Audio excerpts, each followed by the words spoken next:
Here we are, Real Recovery Talk. I am your host, Tom Conrad. In today's episode, we've got Benjamin B. What's up, everybody? And we also have Stevie Buckets. Happy to be here. Hi, Steve. Hi. Hi. I'm Happy to be here. grateful to be here. Yes. Happy to be anywhere, as you'll hear some people say in the rooms. Okay, first things first, thank you for tuning in on the podcast app, whichever one that you choose to use. And thank you for watching on YouTube. And in the end, if you have any comments, questions, or concerns, you could always reach us, info@realrecoverytalk.com. Now, I just threw you for a loop, didn't I, Ben? Well, yes. Yes, Okay, you did, Tom. Let me explain this. So Ben and I each have our own emails set up. Tom at realrecoverytalk.com and Ben at realrecoverytalk.com. But what we have found is we're going to each other and saying, hey, did you get that email? Hey, did you get that email? Hey, did you respond to that email? So on and so forth. And so I thought, what a great idea to just have one email that both of us have access to, and maybe buckets, and we all can enjoy this one inbox and understand and see and know everybody's situation, all of us together like a family. So for the listeners that like to send me emails talking trash on Tom, please feel free to continue to send to Ben at realrecoverytalk.com. No, send them at info. I want to know. I want to know the trash talking taking place, buckets. Oh, so you can know how to improve. Yeah, of course. Dude, that might be a topic for today. Yes. Info at realrecoverytalk.com. And also the new website will be live hopefully this evening. You can go to realrecoverytalk.com for all your, like if you have parents or people that just for whatever reason don't know how to listen to podcasts, they can go to realrecoverytalk.com and they'll all be there and they can just click on, I'm assuming they know what a play button is. But you know, you may have to help them. I have to help my dad, figure this stuff out now. So, but yeah, realrecoverytalk.com. You can go there and info at realrecoverytalk.com if you want to reach out to us. And yeah, pretty good stuff. Your dad knows how to call 911.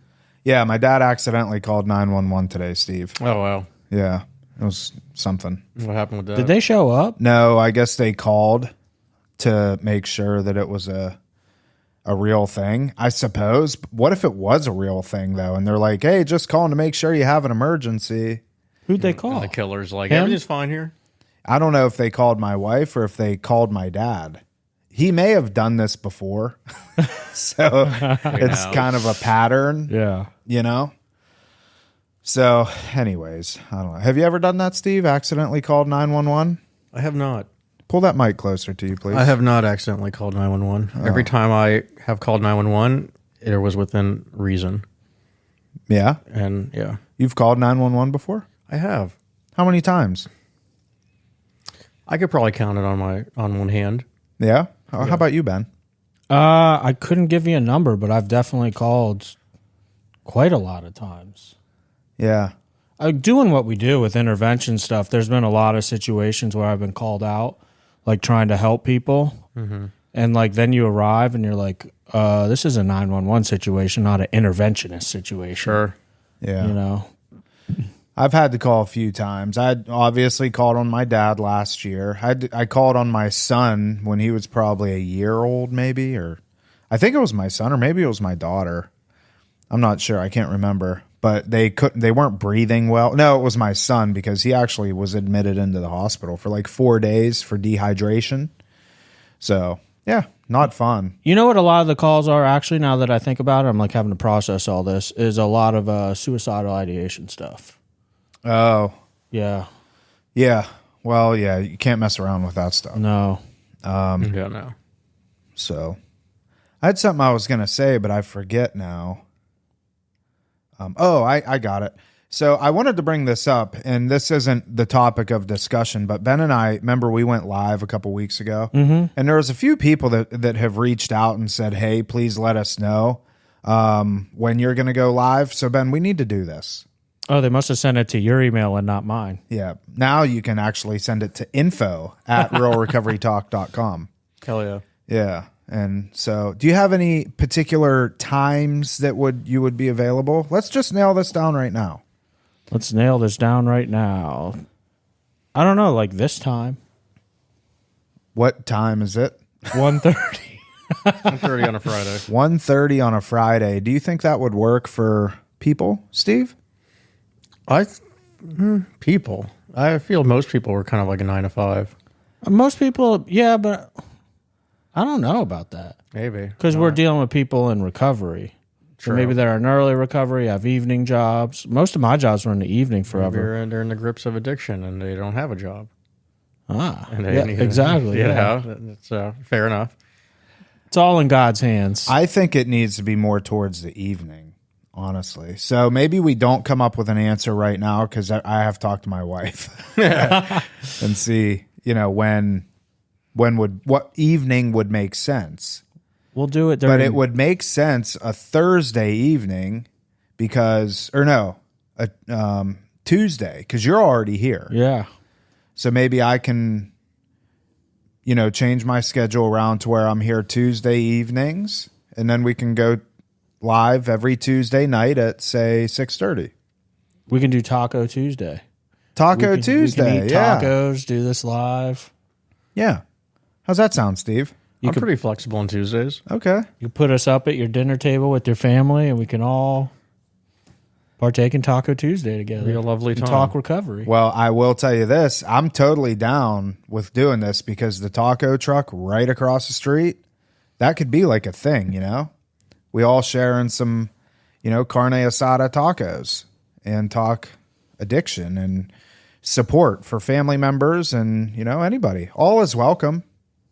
For sure. And they could join us at home with their own tacos. Could be real recovery talk. All right, That was Ben, good. you had awful something you and wanted good. to bring up. So why don't you just go ahead and roll with it? I did? Yeah, you said, "Oh, that would be a good topic." We were talking about, I think it was like kind of taking inventory in a way. Mm-hmm. You know what blows my mind, actually? I told our clients the other day, if there was one thing that I wish that they did every day, if you could grant me one wish, it would actually be two things. A, do inventory every day. For me, I recommend page 86 out of the big book. There's all these apps nowadays, though, like Everything AA. What's the other one? My Spiritual Toolkit. Is that what it's called? It sounds familiar. My Spiritual Toolkit. There's all these apps today for recovery that come with what's the word? Inventories. Tools? There we go. Oh, okay. Inventories and tools. The other one is I wish they would all listen to Joe and Charlie. Have we ever talked about Joe and Charlie on here? I've heard about Joe and Charlie. So there's these Yeah, two. keep in mind Steve's NA. So. I'm an A, so some of this is he'll be learning all new stuff then. Chinese to me. Yeah. So Joe and Charlie, these two older gentlemen that I don't even know if they're still alive, to be honest with you. But they've actually got quite a few books out. Like Joe McHugh wrote a book about sponsorship. And then there's the book Drop the Rock, which is about steps 6 and 7. Did they talk about Drop the Rock in NA? No, but I'm very familiar with Drop the Rock. Yeah. So they've been authors. I believe in a lot of the literature that's tied to Hazelden. There's a lot of books by Hazelden out there. And I think that, don't quote me on that, but I'm pretty sure they're affiliated. But with that being said, Joe and Charlie, these two gentlemen, that they met each other and found they had an equal love for 12 steps in the big book, and they sat down together, broke it down. And frankly, the two of them got to know the big books so well together that their presentation on it, there's some recordings called the Joe and Charlie tapes, which are also on all these apps, Everything AA, My Spiritual Toolkit. You can go on YouTube. You can go on Apple Podcasts, Spotify. It's literally everywhere. If you type in Joe and Charlie, they're there. I wish every one of our clients would listen through those beginning to end. I want to say it's probably like 12 hours worth of listening, but it starts at the beginning of the big book and goes all the way through. But those two things right there, The inventory is super important, especially when you're living with 20 other guys or whatever, or girls. That's my wish list. I believe, and dead honest truth from the bottom of my heart, I truly believe that if all our clients did those two things, their chances at staying sober increase dramatically. Absolutely dramatically. What two things were those again? Taking inventory daily and listening to the Joe and Charlie tapes. Why do you feel like listening to Joe and Charlie? Just curious, because I know Joe and Charlie. Well, I don't know them. Are they even alive still? That's what we were just saying. You were checking something, but yeah, I don't know, to be honest with you. Yeah, I mean but why do you say that? What? Just because of the educational purposes? The educational purposes, the knowledge, the way that they explain things really dummies it down into very understandable terms. Like, for instance, when you come into recovery, like you might step into a group, for instance, that's a 3-hour group, and someone says, "Oh, you need to find a higher power." Mm-hmm. What a can of worms that is. Yeah. That's a lifelong journey of figuring out. Why don't you just have me move to Tibet and become a monk? The beautiful thing about Joe and Charlie, in my opinion, is they have somehow figured out how to transmit a message in a short enough period of time to at least get somebody enough knowledge to be well on their way. And I just used a higher power as an example, but they also talk about the addiction model, basically, the medical model, which refers to like the allergy, the doctor's opinion, all that stuff. You know, it talks about the solution. It talks about also the program of action, the taking the inventory, doing a 4-step. It talks about how to pray. You know, it literally is the number one best resource that I know of from a time constraint and also ease of digestibility for somebody to take in and really have like a launching off point. It's almost like this, like a simple analogy. If I was going to take the SAT and you gave me the actual test before to study, the same exact one. Oh, wow. Now, I wouldn't be able to walk into the test using it, but if I had the opportunity to look at every single question as it was going to be and figure out the answer ahead of time, it would literally, in my mind, be like the equivalent to that. I'd probably get a pretty high score. All right. Pop quiz time. Do you know how Joe and Charlie met? No. They met at an Al-Anon meeting. Really? That's a fun fact. In 1973, Joe McQuaney introduced Charlie Parmley as an AA speaker at an Al-Anon convention. Joe and Charlie soon discovered that they both shared a love for the Big Book of Alcoholics Anonymous. Traveling between their homes to discuss the Big Book became a regular event. Yeah, so 1973 is when they met. I doubt they're still alive. But, yeah, fun fact. That's awesome. So you're being like Doug right now. What? Oh, gosh. Doug from Mind Pump. Steve, what do you know about Mind Pump? I've seen some of their videos. Yeah. The last episode, we literally said we can't go one episode without a shout out to my part. I know. No, the inventory part is extremely. And listen, I think it is being able to take inventory is a craft that needs to be worked on. Absolutely. Over the course of weeks, months, and years. And it becomes easier as time goes on because you start to, see life through a different lens, I suppose, and things become more apparent to you, like righting your wrongs, for instance. It becomes more second nature. And so when I believe it's harder in the beginning to take your inventory and to analyze those things, but it becomes easier as time goes on because you develop a more of a awareness around it. Yeah. Awareness. And also for me at least, like if I'm in a sort of a conflict, I'll be like, I'd rather take care of this in a spiritual fashion now than have to make amends later. Why don't we dive into this deeper. We didn't really have a topic going into this. I feel like we've been grasping at straws, but now we got direction. We're full steam ahead. Let's jump on this train. You ready? Choo choo. Let me hear a choo choo. Choo choo. Let's go. I wish I had a choo choo button. That would be here. I have great. to get You one. need a- So you just both of you made really good points with like creating the awareness, so to speak. So every Tuesday night, I do a workout here at Rock with the clients, and they also do an inventory out of page 86 of the Big Book, which I pulled up the inventory. I actually made a worksheet based off of those pages, and we might as well just go over it right now to give people an idea. And you brought up the awareness. Let me preface with this. Well, let me read you the first part. This is not verbatim out of the Big Book. I changed it to turn it into a simple worksheet, but this is based off these questions. First question, was I resentful today? Was I selfish today? Was I dishonest today? Was I afraid today? Do I owe an apology to anyone? See where this is going. So I'll keep going through them as we keep talking on this. However, my sponsor had me do this when I the first time we ever met. He's like, I want you to take page 86 out of the Big Book, and I want you to send me the answers every single night to these questions. So I would copy and paste in my texts and fill this in. And I do the same thing with my sponsees today because it gives us a launching off point, and it gives us something to actually talk about as well. You know how when you first get a sponsor, you call them and you're like, well, how was your day? And it's just very awkward. Yeah. This literally gives you purpose and direction around your conversation with your sponsor off the rip. It leaves all questions out.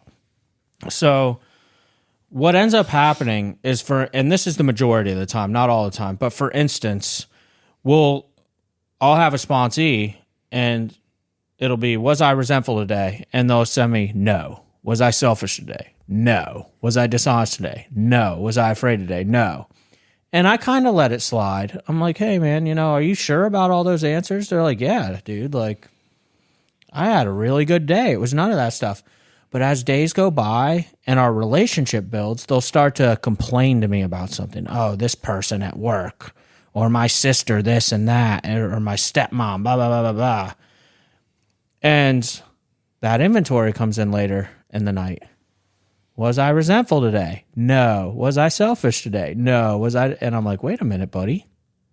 Weren't we just talking earlier how you were furious with your sister about XYZ? They're like, yeah. I'm like, why do you think I have you do these inventories? They're completely unaware of how to fill out an inventory. Mm-hmm. And they go through they got this big blowout with their sister earlier that day, and then they put their head on their pillow like completely. And you made a good point of basically making corrective measures and looking back at what you could do better throughout the day, because that's the whole point. But if you create chaos and I'm using a sister as a relationship issue, and then you go to bed at night like, oh, no issue. What are the chances you're going to do the same thing the next day or a few days later? More and more wreckage. Is that what you just said? Yeah, I did. Exactly. So how does NA approach this, Steve? We do. I mean, it's pretty much the situation, my part in it, their person's part in it, my feelings around it. So let me ask you this: do you have any sponsees right now? I got 2. Okay, and are any of them on? What step is that again?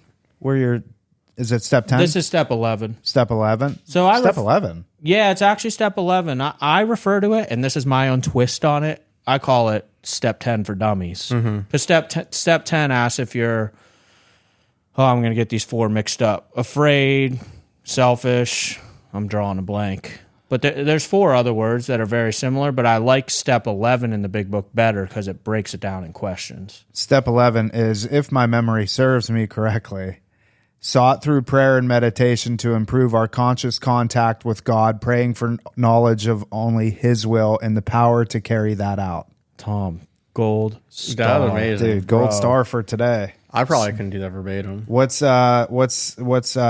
Is it the same? The same thing. Yeah. Yeah. So, okay. So you have, are any of your sponsees on step 11 or 10? Not even because close. 10 is continued to take personal inventory of ourselves, and when we were wrong, promptly admitted it. It's interesting, like when I'm not going to say names, but one of my sponsors having like a lot of, both of them are having a lot of conflict. One, I'm kind of working. I'm at this stage in the game. I'm closer to him. We're kind of working. We talk. It's automatic for him to call me like every day, and they're not. Both are nowhere near step 11, but like we're talking. It's like we are in a way doing it because I'm not going to tell him, bro, don't keep screwing up.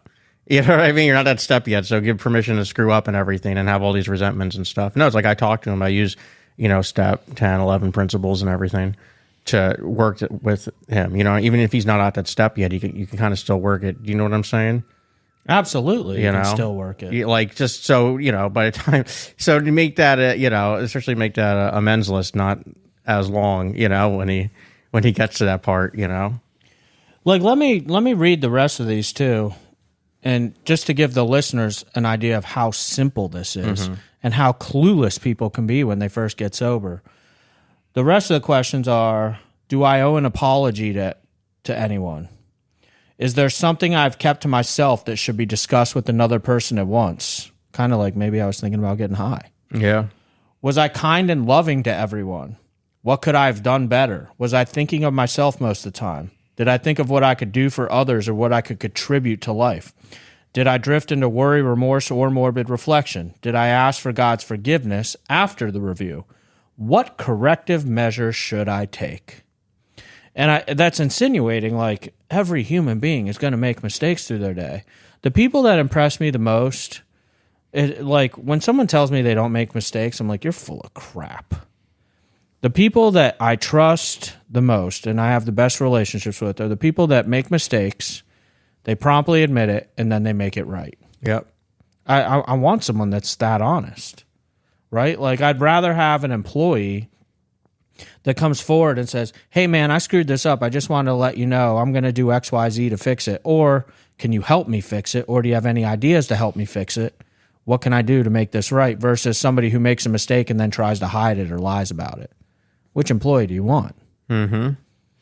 So what's tangible ways? Okay, so that's a good, for addicts and alcoholics, I mean, this becomes kind of standard. This is part of a 12-step program, and what? But that's what I'm saying, dude. If I had a wish list of 2 things, you're saying it's standard. I can't tell you how much I try to beat it into people's heads that they need to be doing this. Right. Well, okay, let me rephrase that. It should be standard. Yes. It's not. I knew what you meant, but I just wanted to emphasize it. Reality is, I think you would have more luck having parents and loved ones do this than the addict and the alcoholic. I don't know. I feel like I disagree with that. Why? We have enough trouble a lot of times getting them to go to Al-Anon. Maybe you do. I don't. Oh, okay. Sure. But hey, fair enough. what if part of their inventory is I should have made it to Al-Anon today? Oh yeah. Because here's the thing: when you get to the bottom part, what corrective measures should have been taken? This is the other thing that I look for with my sponsees. I look at their corrective measures, and then the next day, you look at their inventory as a whole, and you're like, did they use the corrective measures that they mentioned the day previous? Yeah. That's how we grow. It's that simple. And people somehow don't grasp this simple concept. I won't say they don't grasp the concept, actually. They don't take the action to do it. Yeah. How long does it take to do an inventory like that? 2 minutes? 2 minutes. And like for me, the more kind of your experience working a program and the longer you've been sober, clean, what have you, like the quicker it is. I know what the right decision to do. I know how to make amends. It's funny. I was talking kind of what you were saying with your job analogy. I was talking to a client yesterday who's kind of struggling with just this thing's a whole curse, this addiction thing. But I told him, like, man, you work a good program, it's going to be like a superpower in your life. You're going to move like Neo in the Matrix, through your freaking relationships and all that, because people are going to be just impressed the way you speak and carry yourself.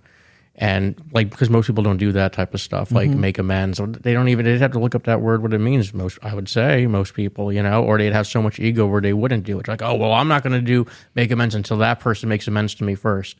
or whatever. You know what I'm saying? Like, but we work a program, we kind of, act differently. We do our side of the street, and that's takes us far in life.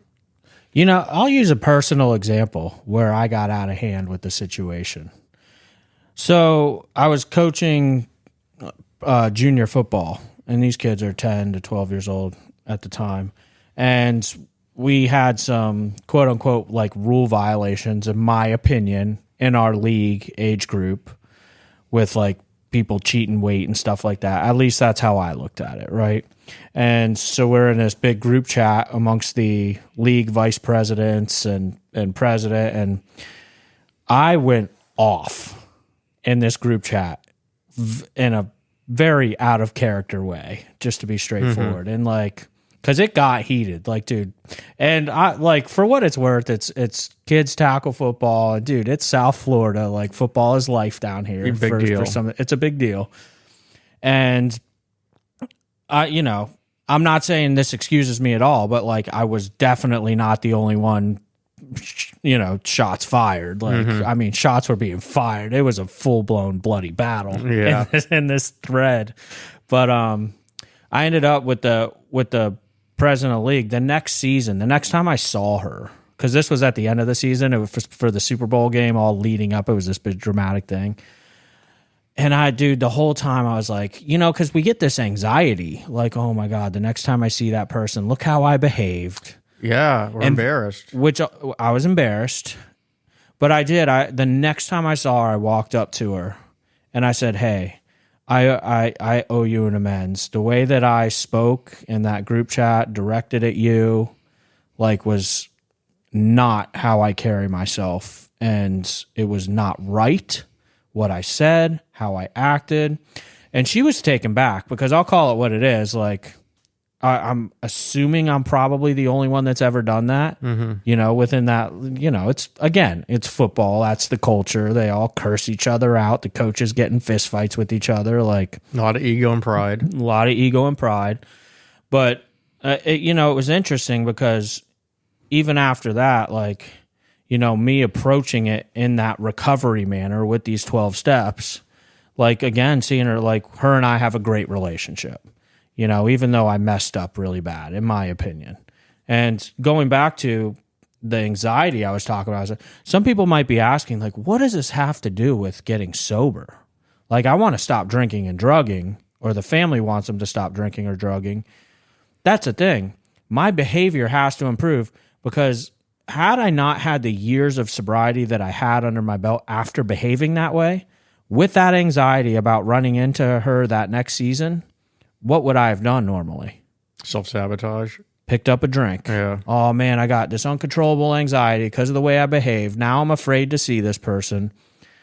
And I think there's something to be said, living in a spiritual way like that, and having, being accountable to what's right, kind of makes you kind of do it right, like not pick up. Yeah. Too, you know what I mean? It all feeds into each other.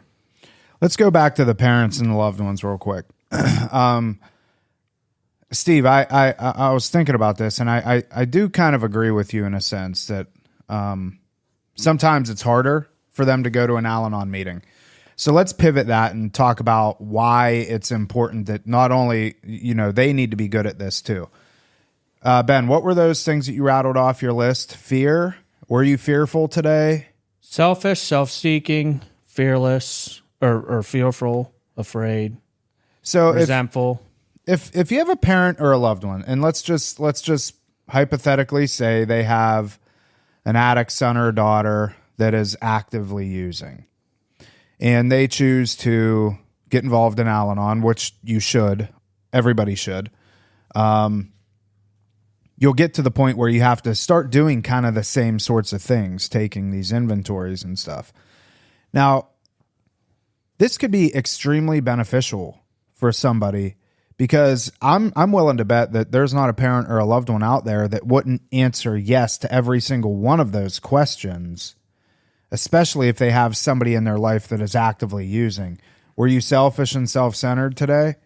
As a parent and a loved one, they would probably want to answer no, but they would, if they really actually dug deep, they would answer yes, because, I did something, like understanding that the actions that I am taking are self-serving in the sense of, I know when I do X, Y, and Z, it makes me feel better. So if I can just control Billy or Johnny a little bit, it makes me feel better. It makes me feel like I'm doing the right thing. And it was, enabling. Exactly. Was I fearful today? Yes, I'm fearful that Billy or Johnny is not going to make it through the night. Who knows? All these sorts of things, if they're able to understand and take a look at this and do this inventory, it makes things easier for them, and you can start to understand, okay, by me taking this inventory, it reveals all of these sorts of things, and now I can take action to fix it, whatever the case is. It was really bothering me that I had those 4 words wrong. So I pulled up the big book in front of me here. Continue to watch for selfishness, dishonesty, resentment, and fear. Yeah. That's step 10. And then it says, when these crop up, we ask God to remove them. We ask God to remove them. It doesn't say if they crop up. It says when. And like, since you want to talk about the families in particular, another good way to look at it is the fact, like, is the action that you took towards your loved one who's in active addiction, did you do that to be loving and helpful, or did you do it out of spite? Mm-hmm. Because there can be, and you got to look at your internal motive spiritually, like, oh, I cut off all their money, ha, ha, ha, is different than, hey, I cut off all their money because they might go buy a bag of dope and I don't want to contribute to their death. Very different. Very different. And we see both. And that's where people need to take a step back. Again, that's the importance of inventory, is diving deeper into, because there's a difference.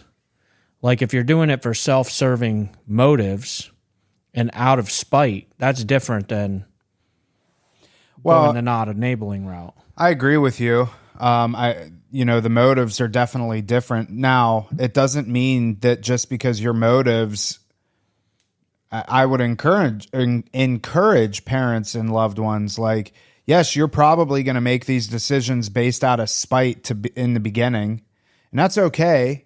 Like, I would rather somebody say, I'm not going to give them the money, ha, ha, ha, like, look at me, I'll show you. That's fine. I'm with you there. That's totally fine. Yeah. Eventually, we want you to get to the point of, I'm not going to give you the money because I love you too much to enable this behavior.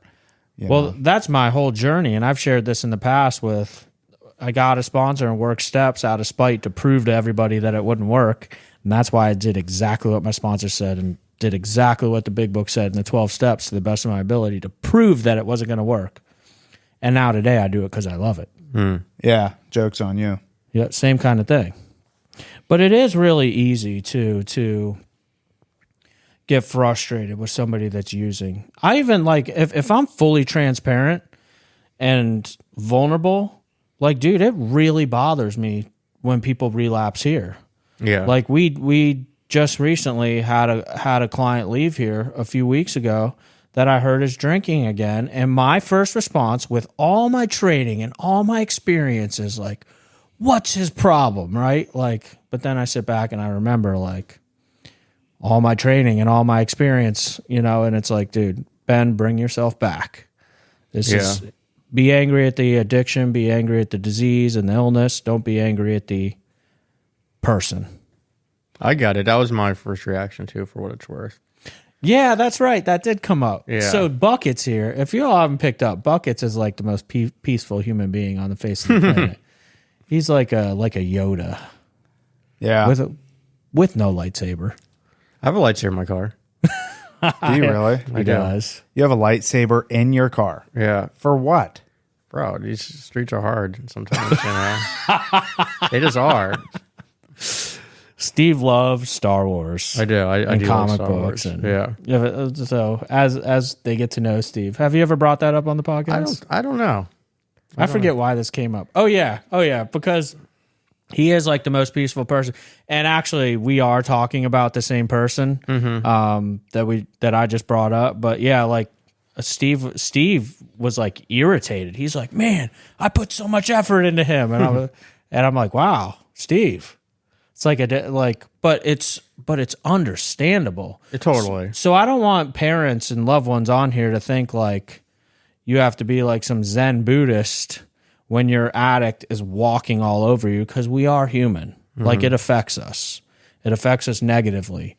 We, lack of a better way to put it, we have a right to get angry at some of this stuff, probably. Now, we don't want to run into justification and justify anger and run with it. And we don't want to be at a certain point. It's like, dude, it's like such a fine line, because like it's like the codependency. We can't control the outcomes type of thing. We can't, of course, but we do really generally care. And not just us. I think most people who work in the field do. But if I'll speak for us, like, we really care. We put like a lot of ourselves. Like, for me, I don't, and I know for like you guys too, like, I don't really, it's a full like life. It's a lifestyle. It's not just a job. You know what I mean? So like, it definitely, when you see someone who's definitely like obvious and was doing a lot of the right things, and then kind of make that choice, which we were kind of talking about at a certain point, it is a choice after you escape the crazy cycle. You get off the crazy train and you choose to, you're off for a while, and you decide to go back in the train station, you decide to buy a ticket, you decide to get back on. We got a lot of train metaphors, choo-choo, like back on the crazy train. choo-choo. That we do need that sound effect. Anyways. I can get it. I can put it on here. But like, it's a lot, but I get it too, because when I was in the efforts, I know, family show, like, those efforts are so strong. Whatever, and I haven't had a conversation with the gentleman, you know what I mean? So I don't know, but it is the efforts. Have you tried calling him yet? I have. No answer. I don't want to, he picked up, but there was nothing on the other end. And it was weird. No, he called me back, and there was nothing on the other end. Oh. And I called him back, and then... I mean, nobody's going to have any sort of clue who we're talking about, so yeah, it's okay. You know what else comes to mind, though, talking about this, too, is the fact that when you've been doing this long enough, it becomes second nature and it takes over. Because, like, again, I'll give you a real example. Like, we'll have a client here that's misbehaving terribly, and we'll have a meeting about it as a staff before what we're going to say, what we're going to do, and 99% of the time, you put that person in the room in front of us, and we all fold it. Like, we say we're going to go in there and take the gloves off, and this is it. We're going to tell them like it is. And then we get them in front of us, and like the experience of doing the right thing takes over. You get more with honey than you do with vinegar. Yeah. Well, sometimes, we do have to take the gloves off, and normally I'm the one that's doing that. Yeah, Tom's very good at that. But but I wait for the right time. It's like, okay, we'll have this discussion it's like a dance, Yeah. and see how it's flowing. And then eventually I'm going to stomp on your toes. Yeah. I heard you the other day. Yeah.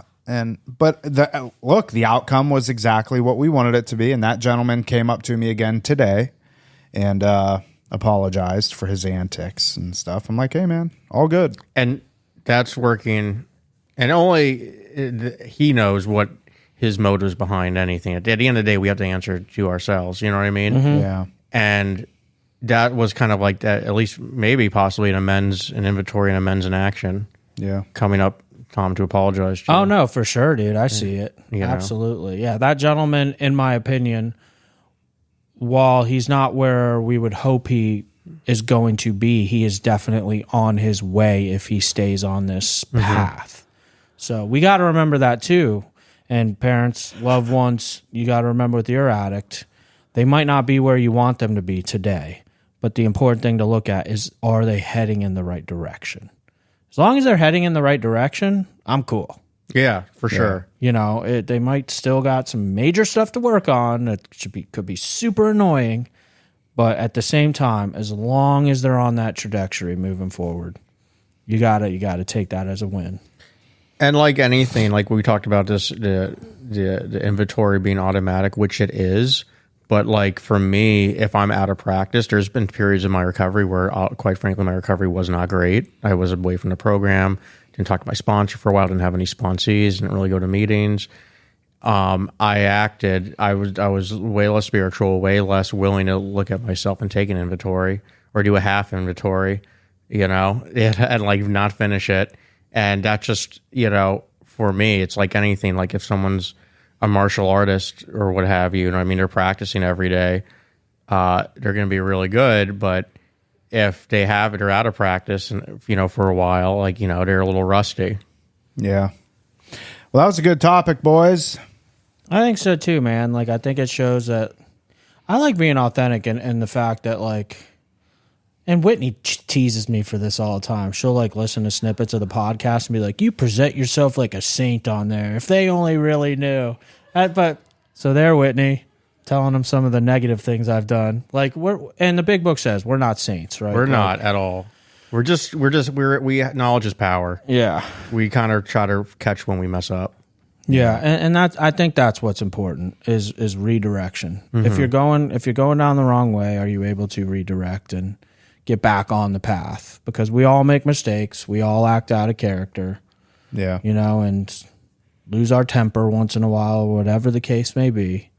But it's about consistency with utilizing the tools that we have. Definitely. Any big weekend plans? Dude, there is actually no football game this weekend. Nice. Kai's running a 1 mile race. Oh my gosh. On Saturday. Good for him. Nice. Last episode, Tom said he could only make it a half a mile, so I'm pretty sure Kai wins by default. Yep. Kai's my 5-year-old, to those that don't know. So that's Steve? A mile's far for a 5-year-old. That is far. Short little legs, But he's wiry, He's probably like excited to run a mile. Mm-hmm. He's not built for heat. No? Dude, he's like Russian. Okay. Is he really Russian? Do you know that for certain? Oh, yeah. He's like, from what so Kai, we adopted him. Yeah. But, yeah, I'm pretty sure, like, if we did DNA, what's that thing called? 23andMe. Yeah. Is that a thing? 23andMe or Ancestry.com. Ancestry.com. That's what I was looking for. Okay. Steve's about to go put his tinfoil hat on. Yeah. Steve's like super anti that stuff. I am. Because they take your DNA and then they share it with the world and build zombies off of it? Well, I don't go that far, but like this is where guys, and don't worry, me and Ben are on the same wavelength, so I'm not even talking about him, but this is how should we go here? We got about 2 minutes. All right. Let's go with it. Okay, I'm gonna say this is how like this is how they discredit people who are like questionable about things or questioning things. They'll take it and they'll be like, "Oh, you're just afraid they're gonna like the zombies and all this." It's like no, you went too far to make it sound ridiculous. I'm afraid they're gonna take the blood, and I just don't want them to have my blood. Yeah, but no, we've figured that out. Okay, I'm not saying I could be wrong. Maybe again, I'm not perfect. Steve's like, oh no, you've gone too far. They're not going to make zombies out of it, but they will sell it to the Chinese government and who knows? Well, you know what? What's the worst that could happen? Buckets is great. Yeah. Ancestry.com takes your blood and clones of buckets. Yeah. Now we got 2 buckets and the world is double better. Well, I don't know. I don't know. There's other So anyway, Steve, what's your weekend plans? Any? I'm going to watch some football. Going to the gym. Okay. Going to meet with a sponsee, I think. I don't know. Nothing crazy. Nothing crazy. Yeah. Yeah, I don't have nothing going on either. Yeah. So, all right. Well, that is it for this episode of Real Recovery Talk. Thank you for tuning in. In the end, if you have any comments, questions, or concerns, you could always reach us. Info, I repeat, info buckets, INFO at realrecoverytalk.com. We will get your email and we will respond promptly. And yeah, that's it. We want to help you turn your mess into your message, right, Buckets? Absolutely. That is it. We will see y'all later.